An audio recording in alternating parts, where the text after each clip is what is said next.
Seguindo então com nossa leitura do livro Nossa Vida no Além, escrito pela doutora e pesquisadora Marlene Nobre. Como é morrer?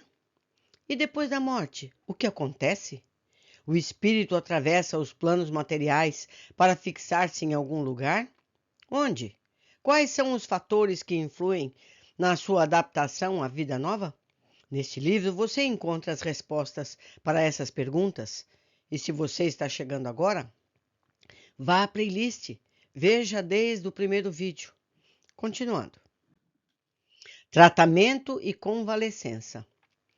Como temos visto nas cartas-mensagens, são inúmeras as referências a hospitais, postos de refazimento, onde os recém-desencarnados recebem assistência.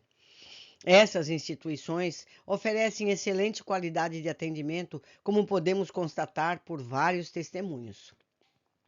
Nos diz Carlos Gataz Stur, desencarnado aos 17 anos em São Paulo, dirigiu-se aos pais, contando sobre o tipo de assistência que recebeu. Isso está no livro Vivendo Sempre. Diz ele: aí no mundo temos apenas um xerox da pessoa que realmente somos. Tudo aqui mudou. E, ao mesmo tempo, preciso dizer que a mudança não é assim sensacional. Estou muito bem tratado num hospital maior que o Sírio-Libanês, e onde os aparelhos para as minhas melhoras não me castigam tanto o estômago e os intestinos. O jovem refere-se ao Hospital Sírio-Libanês, um dos mais importantes do país, onde esteve internado em seus últimos dias terrestres. Recomposição do perispírito. É possível também, através das mensagens, listar os fatores que interferem na recomposição do psicossoma. É o nosso corpo espiritual, nosso perispírito. Diz aqui, falta de preparo íntimo. Wellington Ramon Monteiro Rodrigues nos diz: cursava a Faculdade de Engenharia de Bauru, no interior paulista, quando veio a desencarnar em acidente automobilístico na rodovia Piratininga, aos 21 anos. Filho caçula de Dona Helena, ou melhor, de Dona Ellen, tratada por Edna, e do doutor André Monteiro Rodrigues. Enviou várias mensagens através do médium Chico Xavier. Eis aqui o trecho de uma dessas mensagens. Isso está no livro Assuntos da Vida e da Morte. Posso dizer-lhes que nosso corpo aqui não está isento dos resultados difíceis que remanescem dos acidentes. Não temos um corpo com impressões, e sim um veículo de manifestação com fisiologia maravilhosamente organizada. E a qualquer estrago obtido no mundo, nos casos de impacto, somos obrigados a tratamentos laboriosos, como acontece em qualquer hospital de Ourinhos, certo onde ele vivia. As observações de Wellington são justas. Em muitos casos, o perispírito ou psicossoma demora meses até anos para se recompor, de acordo com o preparo mental. Caso Volgmar Carvalho dos Santos. Escreveu a mãe Valquíria abordando o mesmo assunto. Aos 21 anos, ela também foi uma das vítimas do pavoroso incêndio do edifício Joelma, em São Paulo, no dia 1º de fevereiro de 1974. Depois de recordar todo o drama pelo qual passou naquele triste dia, referiu-se aos demais companheiros que estavam ainda mais desesperados ante o cerco do calor, das chamas, da fumaça, e revelou que no seu íntimo ela sabia que era preciso aceitar a passagem. Aceitou-a. Isso está no livro A Vida Triunfa, é o caso número 3. Meu avô e meus amigos me ajudaram e prossigo na recuperação necessária. Os irmãos hospitalizados, os que se refazem do choque, os que se reconhecem desfigurados por falta de preparação íntima na reconstituição da própria forma, e os que se acusam doentes são ainda muitos. Volgmar ressaltou um ponto importante: a falta de preparação íntima. A mente, sendo indutora do processo de reconstituição do perispírito, não fica difícil concluir que a falta de preparo espiritual leva a desfigurações e desequilíbrios, conforme o relato da jovem. Faço eu aqui um parêntese, meus amigos. Está aqui no canal o livro O Perispírito e Suas Modelações. Em sua primeira parte, ele trata de toda a gênese da nossa forma através do perispírito. Mas na segunda parte, ele trata justamente disso. Os danos ao perispírito, segundo o tipo de morte, ou segundo o vício, o comportamento desregulado que temos em vida, como isso afeta o nosso corpo espiritual e como isso demora a ser reconstruído. Ele relata até os casos de pessoas que se explodiram em atos terroristas. A pessoa se explode e deforma completamente o seu corpo espiritual, e o trabalho feito para essa reconstrução e a dificuldade do indivíduo que não acredita nisso, dificultando o processo de recuperação. Aconselho vivamente a leitura desse livro ou que escutem no audiolivro aqui no canal. Continuando. Duração do tratamento. Como já vimos, em muitos casos, o tratamento é laborioso. Recolhamos alguns exemplos mais. Caso Marco Antônio Pérez Fernandes, falecido aos 21 anos de acidente automobilístico em Caraguatatuba, São Paulo. Explicou a seus pais a extensão do seu tratamento no mundo espiritual. Esse relato está no livro A Vida Triunfa, é o caso 17. O trauma que sofri foi bastante longo. Não sei precisar de quantos meses, mas ainda me vejo na posição de convalescente, que muito pouco se refaz no domínio das próprias forças. Caso Tânia Paz Leme de Barros. Desencarnou no Rio de Janeiro aos 22 anos, vítima de acidente automobilístico. Escrevendo aos familiares, contou que ainda estava hospitalizada. Esse caso está no livro Novamente em Casa. Estamos como quem se abraça num cais de muito carinho e de muito amor, acenando lenços molhados de nossas lágrimas. Lágrimas de gratidão a Deus, porque graças a Deus não choramos sem conformação. Estou bem, ainda hospitalizada. 6 meses não dão para refazimento que se precisa. Veja só. Caso Celso Maeda, desencarnou aos 39 anos de acidente aéreo no dia 18 de agosto de 1992, em Navegantes, Santa Catarina, juntamente com o seu irmão Francisco. Depois de descrever todos os lances do triste acontecimento, patrocinado por um ciclone de grandes proporções, Celso Maeda referiu-se à fugaz esperança que tiveram vendo o mar à frente, para logo depois caírem sobre um banco de areia, onde todos os ocupantes do avião terminaram seus dias terrestres. Mas eles não estavam esquecidos de Deus. Isso está no livro Dádivas Espirituais, em seu capítulo 5. Diz ele: a água marinha encharcada de areia penetrava-nos os pulmões, e quando me vi totalmente esmagado, nada sabendo de meu irmão e dos meus companheiros que nos aguardavam a viagem. Quando, no auge do meu desespero íntimo, vi que uma senhora caminhava naturalmente sobre as águas e, ao abraçar-me, solicitou-me concentrar na fé em Deus e me disse: meu filho, você está conosco, sou sua avó aí, que venho resgatá-lo da areia. Seu avô, me perdoem, difícil ler esse nome, hein? Tsunezanon, retirará seu irmão. Haverá socorro para vocês dois. O piloto e o copiloto serão resguardados.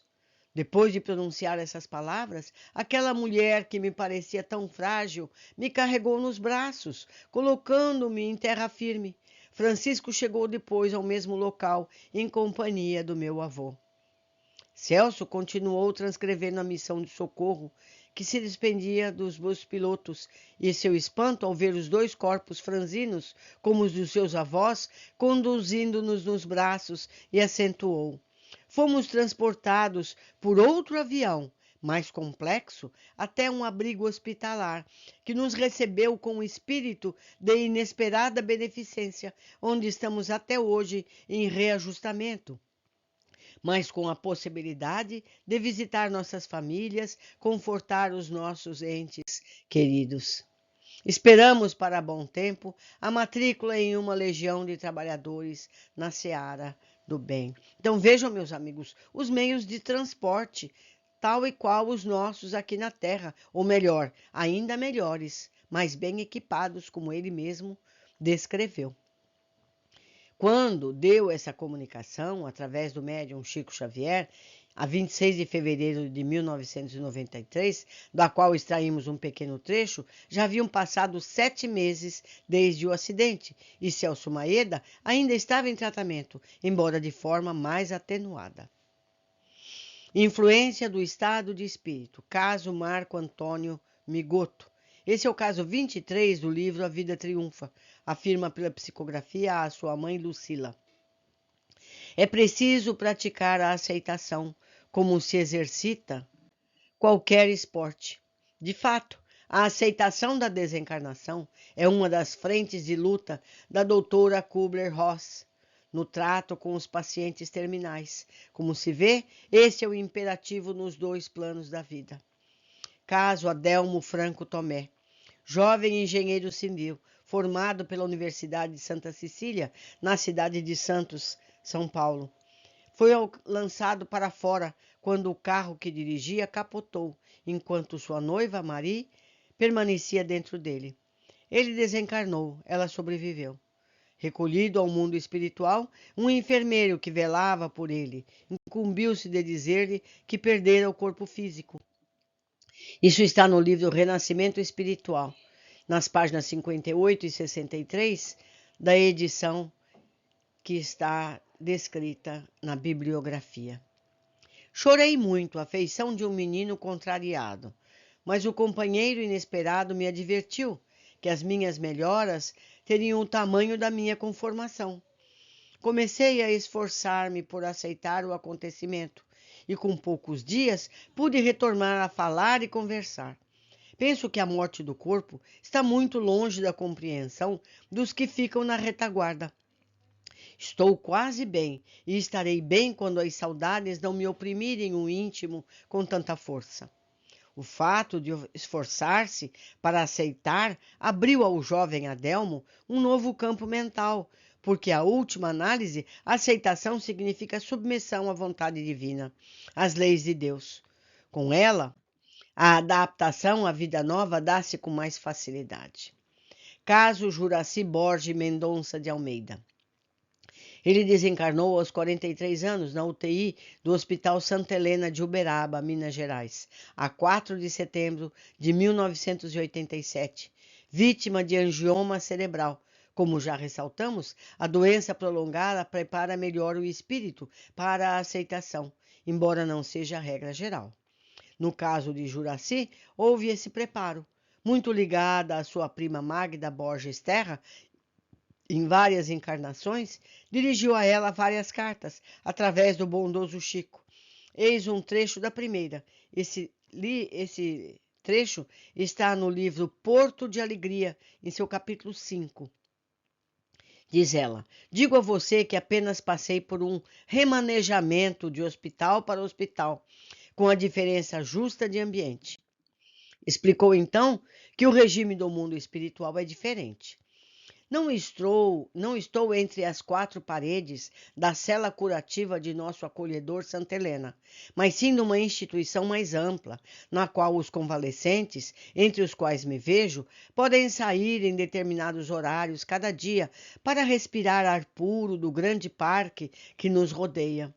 Estamos desencarnados, mas não desvinculados, porque o amor é um laço de luz que nos prende uns aos outros. Libertamo-nos, ao mesmo tempo, pelas ideias novas que nos insufla. Outro caso, diálise no tratamento de leucemia. Luiz Paulo Alves Reis desencarnou aos 11 anos em Ribeirão Preto, em consequência de leucemia. Eis parte da linda carta dirigida a seus pais. Está no livro Gratidão e Paz, nas páginas 88 a 95. Veja que grande mensagem da edição descrita na bibliografia. Diz ele: não pude mais. Chegou um momento em que me vi cercado por irmãos franciscanos, pois eram eles os meus olhos meus novos enfermeiros novos que me assistiam. Um deles colocou uma das mãos sobre a minha cabeça e adormeci. Passei por um tempo de esquecimento que não entendi até hoje. Estava num aposento amplo com meu avô Armando e minha avó e minha tia, estendendo-me os braços a falar em frases de bênçãos e boas-vindas. Quase descrendo de quanto via e ouvia, fui tratado por medicina que me reavivou o ânimo para retomar a vida. Entretanto, passei por uma espécie de diálise em que todo o meu sangue foi reconstituído. Veja só, no plano espiritual. Caso Sandra Regina Camargo. Uma linda menina que deixou o corpo físico aos 9 anos, na cidade de Goiânia, aos 10 de agosto de 1977, também em consequência de leucemia. Teve um tratamento idêntico. Ela escreveu à sua avó Julieta Pereira Muniz, dia 17 de janeiro de 1981. Vejamos o destaque. Isso está no livro Estamos no Além. Diz ela: a vovó Mariquinha me trouxe até aqui para contar-lhe que estou bem. A saúde voltou. Aqui me mudaram todo o sangue.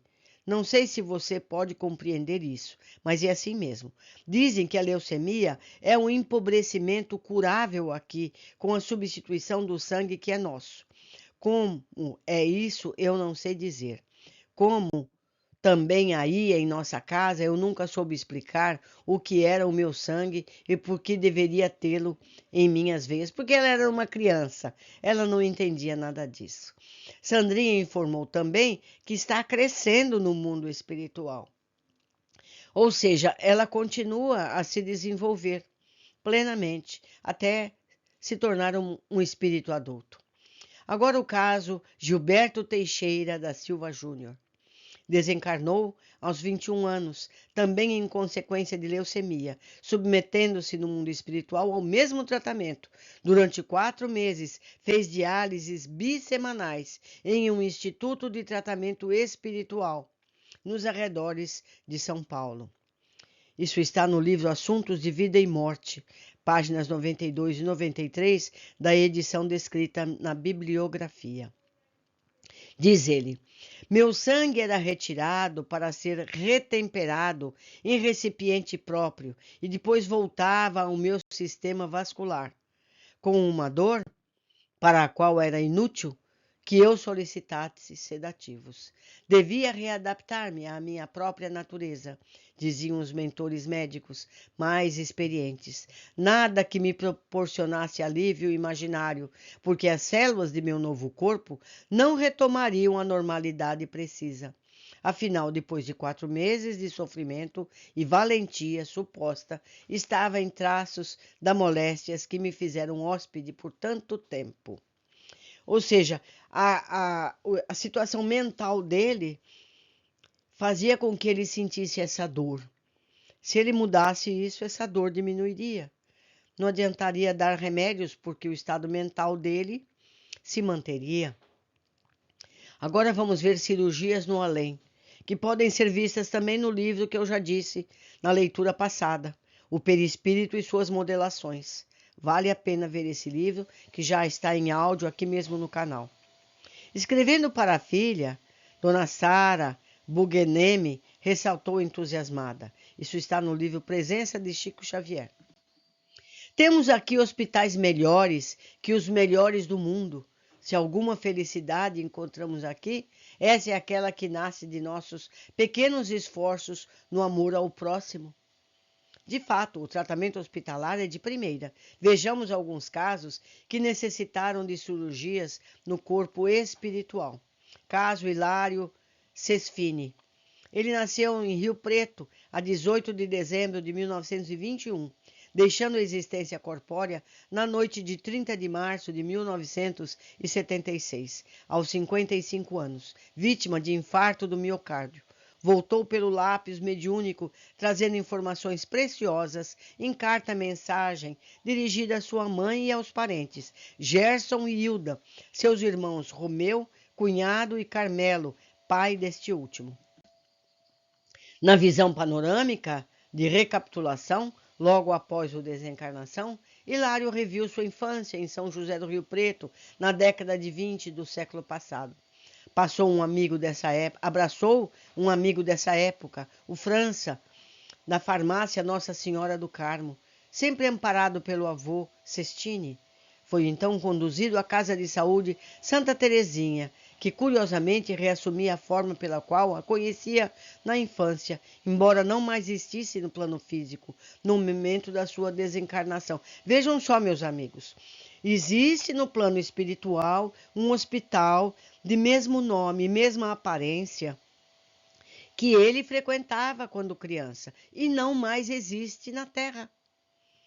Então, esse hospital plasmado no plano espiritual. Essa descrição está no livro Vida no Além.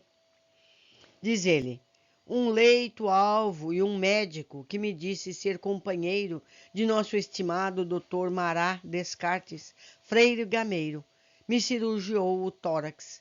Estive alguns dias acamado. Descrever as visitas e as pessoas que reencontrei é tarefa impraticável para mim, por enquanto. 2 médicos me declararam estar na posição de auxiliares dos nossos amigos Dr. Fritz Jacobs e Dr. Aguinaldo Pondé, e ainda me pergunto quem são. Como vemos, o comunicante refere-se a fatos muito curiosos em sua carta. Além da cirurgia espiritual pela qual passou, procedimento que pela primeira vez foi descrito pela psicografia, Hilário descreve 2 construções que não existem mais: a farmácia Nossa Senhora do Carmo e a Casa de Saúde Santa Teresinha. Depois de exaustiva pesquisa, meu irmão Gerson Sestini descobriu-as nos arquivos de Rio Preto, antiga, e suas fotos constam do mesmo livro que publicou a longa mensagem, Vida no Além.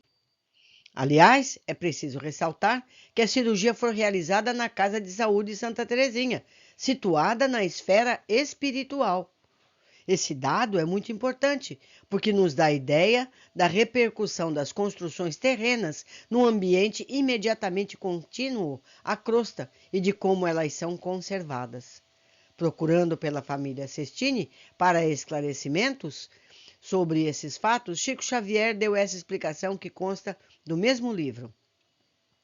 Os amigos espirituais costumam se referir a construções antigas que permanecem na retaguarda de construções atualizadas, até que as entidades ligadas a esses conjuntos habitacionais os abandonem por não mais necessitarem deles nos vínculos mentais, que, de certo modo, os retêm a determinadas paisagens do seu próprio pretérito. Porque, meus amigos, digo eu, a nossa mente é criadora. Então, essas pessoas precisam dessas construções mentais, então elas se mantêm durante o tempo em que são necessárias. Seguindo. Faz sentido, portanto, a informação do técnico, entidade que se comunica através da transcomunicação instrumental em Luxemburgo. Lá nos primeiros capítulos nós entendemos tudo isso. Quando diz que os espíritos necessitam de determinadas construções para adaptarem-se ao ambiente terrestre. Na verdade, o problema é de adaptação mental. Tivemos oportunidade de analisar esse assunto mais detalhadamente na Folha Espírita de fevereiro de 1998. Eu não sei se isso está disponível, eu vou procurar, meus amigos. Nesse artigo da Folha Espírita, referindo-se ao duplo dos projetos materiais, chamei a atenção para mais 2 informações importantíssimas relatadas por Chico Xavier. Certa vez, falando de suas experiências, o médium fez esta síntese: vejo um mundo dentro de outro. Essa informação sempre nos intrigou, sem que a compreendêssemos muito bem. e está ratificada no livro Os Mensageiros, lido aqui no canal, já referida por nós em outra parte. Há, porém, André, outros mundos sutis, dentro dos mundos grosseiros, maravilhosas esferas que se interpenetram. Meus amigos, é a forma da cebola, uma camada sobre a outra, mas é sempre a mesma cebola, certo? Continuando. Ainda assim, é preciso buscar explicações para os duplos dos objetos inanimados. Eles ganhariam, entre aspas, vida a partir do molde mental? Por quanto tempo persistiriam? Outro ponto para a meditação. No livro Mandato de Amor, Chico Xavier narra um fato curioso que dá o que pensar. Certa vez, o Dr. Inácio Ferreira, ilustre psiquiatra que dirigiu o Sanatório Espírita de Uberaba durante mais de 50 anos, desencarnado em 27 de setembro de 1988, procurou o médium de madrugada, no dia 11 de janeiro de 89. Ou seja, o Dr. Inácio procurou o Chico já no plano espiritual, pedindo-lhe o concurso para mandar um recado a Dona Maria Aparecida Ferreira, sua esposa. Ela morava na mesma casa onde deixara sua biblioteca, patrimônio importante da sua existência terrena. O médium seguiu com ele, madrugada afora, desdobrado, e falou com Dona Maria Aparecida em espírita. Pediu a ela, em nome do Dr. Inácio, que não doasse seus livros, porque ele estaria ali, pedindo-lhe isso. Ao lado do médium, o médico insistia. Isso está no livro Mandato de Amor. Porque o Dr. Inácio continuava consultando os livros. Diz ele, diga a ela que, em meus momentos de descanso, este é o pouso bendito que busco para rever os velhos assuntos, a meditar na bondade divina, e eu preciso dos meus livros, Chico. Que interessante. Ficamos pensando, quando lemos esse relato, se ele utiliza os livros para leitura e se não os tira do lugar, de que forma os consulta? Existiriam duplos desses livros que pudessem ser consultados? A gente lembra que fazia só um ano que ele tinha morrido, né, amigos? Estamos seguras de que conhecemos muito pouco do mundo espiritual e das coisas que nos cercam. Aliás, os amigos espirituais afirmam isso. Isso está em Obreiros da Vida Eterna, no seu capítulo 10. Veja também observações do irmão Cláudio e em A Vida Continua, no seu capítulo 9. Nos capítulos carnais, para entendermos os nossos enigmas evolutivos ou redentores, somos fracos prisioneiros do campo sensorial, prisioneiros que se comunicam com a vida infinita pelas estreitas janelas dos 5 sentidos. Não obstante, o progresso da investigação científica entre as criaturas terrenas, o homem comum apenas conhece, por enquanto, uma 8ª parte do plano onde passa a existência. A vidência, a audição, as 2 portas que lhes podem dilatar a pesquisa intelectual, permanecem excessivamente limitadas. Só conhecemos uma 8ª parte do plano terrestre. Mais do que nunca, vemos que Newton tinha razão ao referir-se à pobreza do conhecimento humano em relação ao universo, à própria natureza, às coisas que o rodeiam. O grande físico sentia-se como alguém catando conchinhas na praia, diante do imenso oceano a ser desvendado. Na verdade, estamos no beabá das realidades do mundo espiritual. Mas voltamos à análise das cirurgias espirituais. Deixamos esse assunto intrigante para um próximo trabalho. Temos agora meningite versus cirurgia. Caso Gabriel Espejo Martinez.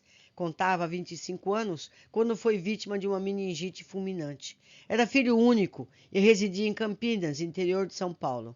Eis um trecho de sua carta. Está no livro A Vida Triunfa, é o caso 5. E também Gabriel, com comentários de Elias Barbosa.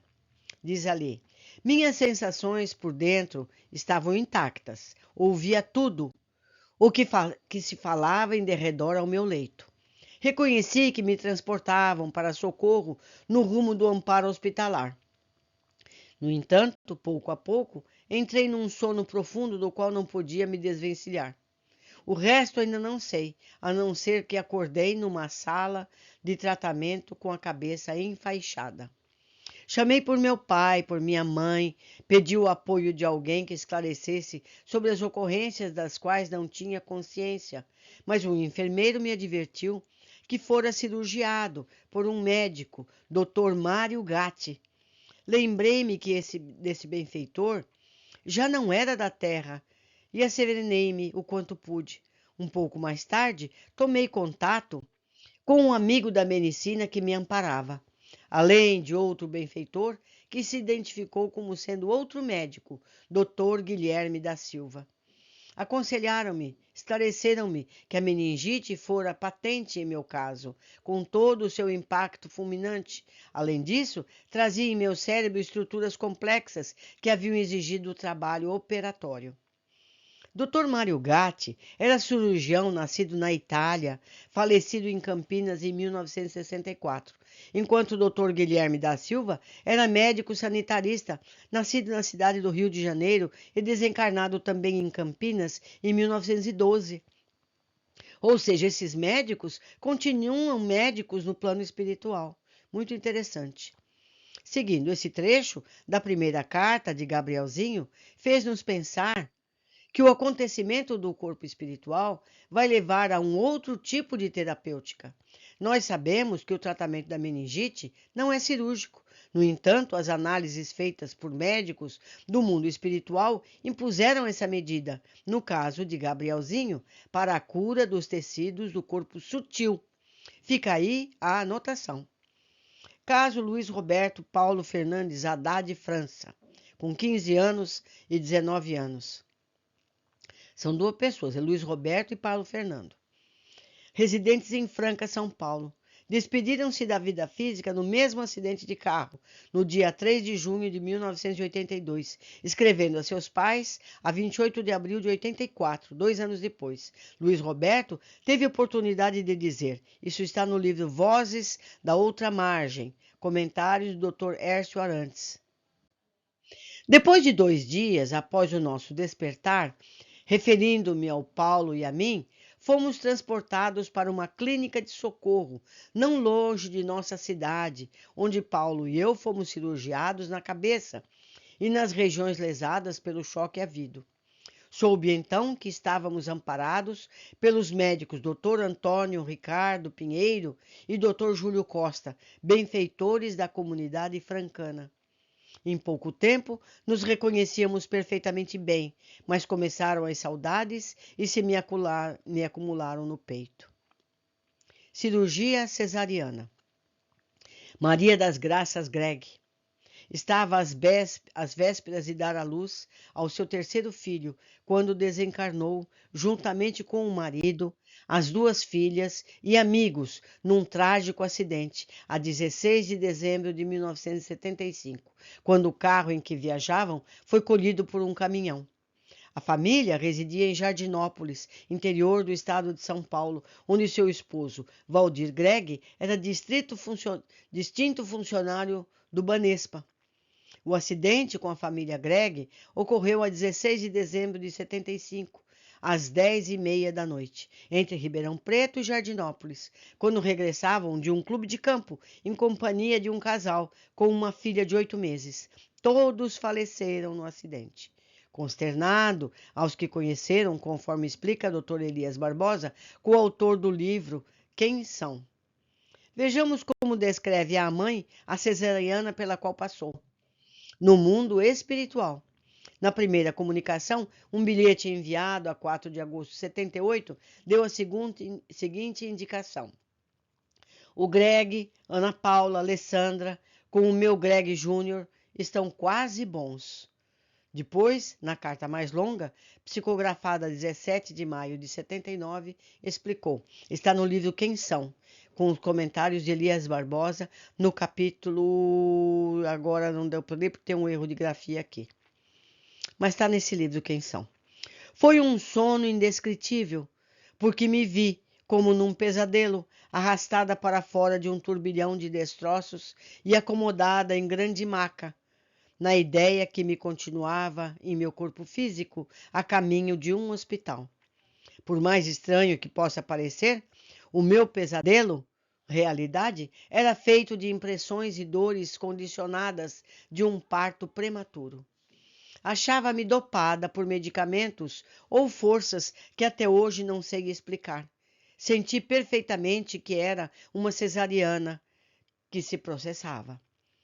Sentia-me fora do desastre, entre o reencontro de ser mãe novamente e a dor da dúvida sobre o Valdir, sobre as crianças que ficavam na retaguarda. Depois disso veio o sono de verdade, do qual acordei perplexa, perguntando pelos meus. A criança repousava junto de mim. Na segunda carta, a comunicante enfatizou ainda uma vez. Chamo Júnior, o caçula, que se me desgarrou do seio aqui na vida espiritual. Comentando esse tópico na carta da filha com o Dr. Elias, Dona Leonor Teixeira afirmou que é de uma autenticidade muito grande, porque quando estava encarnada, Maria das Graças havia lhe dito por várias vezes que torcia para ser um filho homem, para dar-lhe o nome do marido. Veja só que interessante. Como é que o médium ia saber disso, não é? Apresentação. Qual seria a nossa apresentação morfológica na verdadeira pátria? Continuaremos a vergar um envoltório de características femininas ou masculinas, como na crosta? As nossas feições seriam jovens, adultas ou senis? O reflexo mental dominante em cada ser determinará a apresentação morfológica. Assim, todos os espíritos que estiveram em situação inversiva durante a encarnação, envergando corpos de sinais psicológicos trocados para efeito de provação necessária, voltam à condição primitiva no mundo espiritual. A imensa maioria, porém, mantém as características femininas ou masculinas trazidas da Terra. O predomínio, como já foi ressaltado nos capítulos anteriores, é sempre a mente. Ela comanda todo o processo desencarnatório, escolhendo inclusive qual a cor da pele, do corpo, qual a cor da pele do corpo psicossomático. O que quer dizer aqui? Que quando a gente passa para o plano espiritual, é a nossa mente que vai determinar a nossa forma física.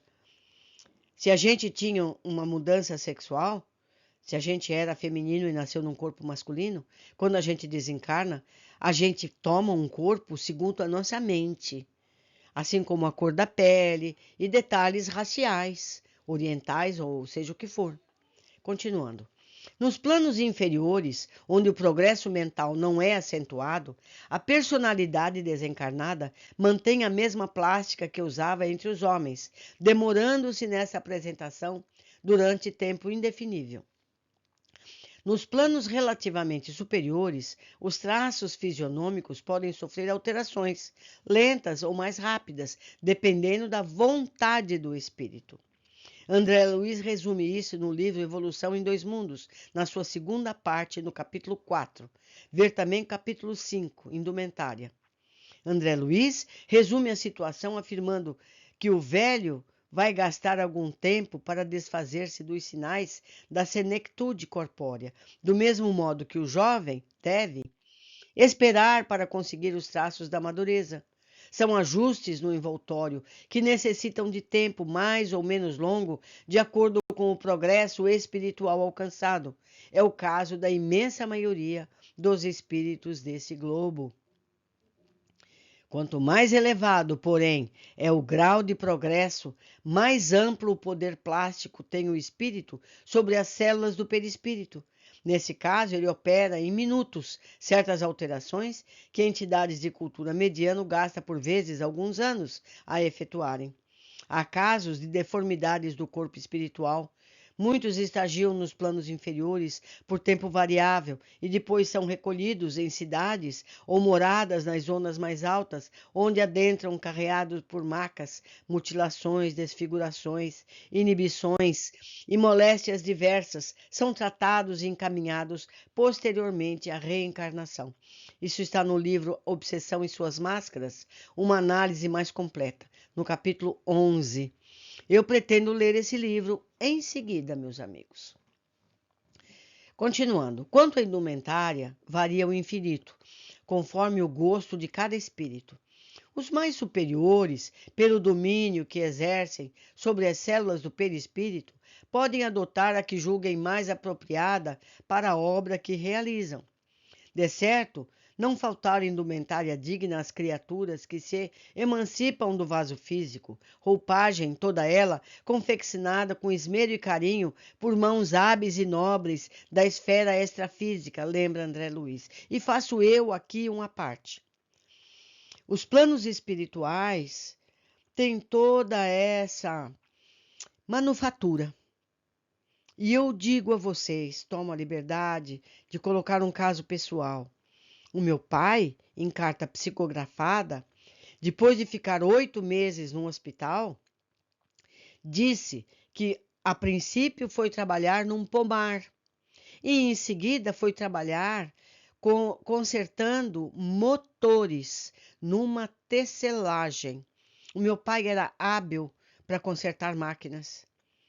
Então vejam que lá há fábricas, lá há tudo que há aqui, certo? Então há roupas para serem conquistadas lá no plano espiritual por aqueles que não sabem ainda moldá-las mentalmente. Me desculpem pelo à parte. Continuando. Acompanhemos a seguir um caso primoroso de tentativa de rejuvenescimento. Rejuvenescimento, diz ali. Acho engraçado chegarmos aqui tão envelhecidos e recebermos instruções para pensar em mocidade, saúde, robustez, agilidade mental. E os professores e médicos dos setores em que me vejo ensinam que tudo isso está dentro de nós mesmos e que somos somos obrigados a reviver as células adormecidas de nosso envoltório espiritual. Em muitas ocasiões, chego a rir de mim. No entanto, faço o que me mandam. Não nego que certas energias em mim estão acordando como se estivessem paradas num grande sono. Isso está no livro Carmelo Grise, ele mesmo, em suas páginas 6, 38, 43 e outras tantas, segundo o que está dito na bibliografia. Mas são tantas as páginas que vale a pena ler o livro todo, não é mesmo? Seguindo, essa linguagem saborosa é de Carmelo Grise, contando seus exercícios de rejuvenescimento no mundo espiritual, após longa permanência na vida terrena. Ele faleceu com 86 anos. Nasceu em 1894 e faleceu em 1980. Seu livro, Carmelo Grise, ele mesmo, contendo suas cartas aos familiares, é um brinde à alegria e à simplicidade, como se for uma pequena cachoeira ruidosa, plena de vida e refrescante por dentro. Conforme conta Gerson Sestini, no introito dele, Carmelo era natural da bela província de Trequina, próxima ao Golfo Policastro, no sul da Itália, tendo abandonado sua terra natal com seus irmãos ainda adolescente para fixar-se no Brasil, particularmente no interior do estado de São Paulo, na cidade de São José do Rio Preto.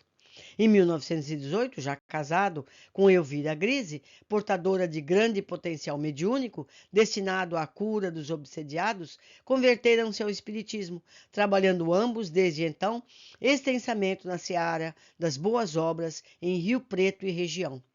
Em 1954, enviou voo, tendo se consagrado inteiramente aos familiares e às tarefas do lar Irmã Elvira, fundado com auxílio dos filhos na cidade de Votuporanga.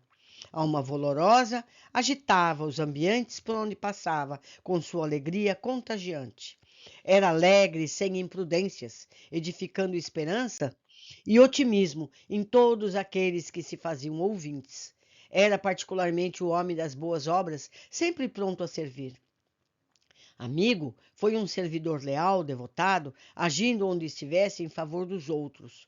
Foi humilde sem subversiência, corajoso na travessia das provações do mundo, compreensivamente não era um ativista da morte, mas dedicado cultor da vida, como se dependesse das comunicações que tem trazido até agora, através da mediunidade, confortando e levantando almas que as tribulações da existência venham a ferir. Estas são algumas referências sinceras feitas pelo benfeitor Emmanuel em um pequeno trecho do belo prefácio que lhe dedicou. Nossa família, durante a breve passagem por São José do Rio Preto, na década de 1940, teve a oportunidade de conviver com o casal Grise, seus dedicados filhos, colher amizade que perdura até hoje, nos dois planos da vida. Lições inesquecíveis, comprovando as assertivas corretas do admirável guia Chico Xavier. Mas continuamos a usufruir das cartas de Carmelo. Vejamos o que nos diz aos filhos sobre o mesmo assunto, rejuvenescimento.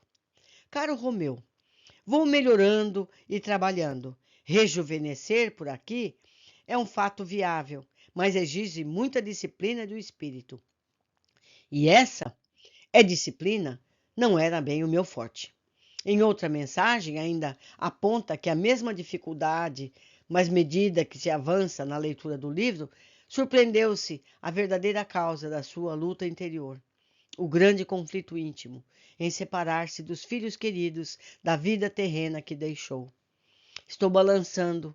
Gosto demais dos filhos queridos para me esquecer daí.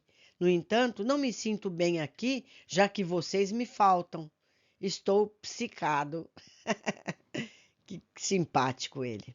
Nesse estado psicológico, torna-se difícil para ele os conselhos do Dr. Orlando Van Even Filho, médico, amigo de São José do Rio Preto, que lhe presta assistência no além. Comunico a vocês que ando cansado das instruções do doutor Orlando para que me rejuvenesça.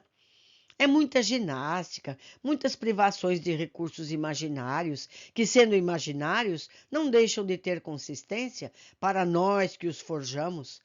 Para a elevação é preciso ter vindo nas condições de um santo homem, já que não posso falar que eu poderia me apresentar como homem santo, nem mesmo por brincadeira.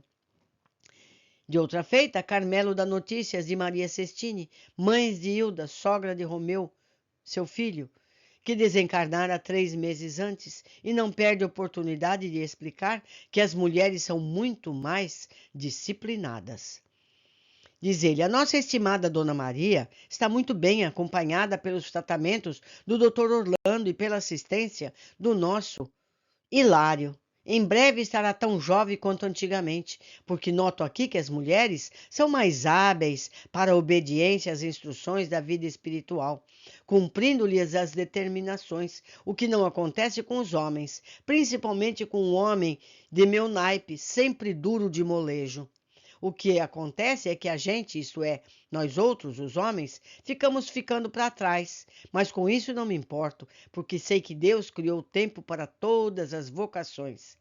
E digo eu, meus amigos, eu acho que as mulheres são mais vaidosas, por isso que rejuvenescem mais rápido. Continuando. Ao longo de 8 anos consecutivos, Carmelo Grise transmitiu 17 mensagens. A primeira delas, 7 meses após o desenlace, em 18 de outubro de 1980, e a 17ª, em 26 de novembro de 1988. Nessa última, note-se que continua ele mesmo. Diz ele, eu ainda não me habituei com o meu problema. Elvira é uma santa. Protege muita gente, mas eu não consigo bendizer o meu novo corpo, de vez que não tenho forças para as disciplinas necessárias. Digam a todos que estou no mesmo pé de valsa, rodando sem sair da faixa de espaço que me serve de residência. Não digam, meus filhos, que a minha teimosia é um mal contra mim mesmo. Deixe-me na intransigência em que sempre vivi e vamos para frente. Espero que vocês atravessem os 2000 e vivam aí por muitos e muitos anos. As cartas de Carmelo Grise divertem, instruindo. Nelas são tratadas as duras realidades da vida espiritual com fina dose de humor. Com elas, reforça-se em nós a certeza de que não é nada fácil a readaptação à vida nova. Foi muito bom esse capítulo, não é, meus amigos? Deixo aqui mais uma vez meu e-mail, para o caso de vocês quererem algum material, quiserem comentar alguma coisa. Eu deixo abaixo as notas que foram deste capítulo. Vocês sempre podem parar o vídeo e anotá-las para que possam consultar o original ou desfrutar de mais material contido nesses livros. Então, temos aqui as notas de 7 até 11 nesse fim de página.